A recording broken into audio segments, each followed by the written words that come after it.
Қызылорда облысы Жаңақорған ауданы Сүттіқұдық ауылы нөмір 52-ші Бекайдар Аралбаев атындағы жалпы орта мектебінің 5-ші Б сынып оқушысы Жолдас Нұрмұхамед.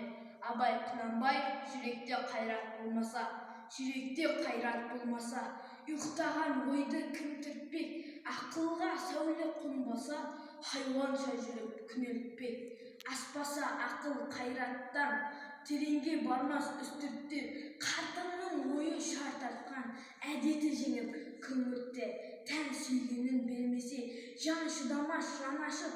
Бере берсең бер десе, үміт етер таласып.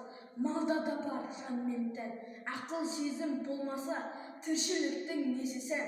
Тереңге бет қоймаса, атымды адам қойған соң, қайтып надан болайын? Халқым надан болған соң, қайда барып оңайын? Мен бұл эстафетаны 5-ші А сыныбынан қабыл алып, 6-ші А сыныбына жолдаймын.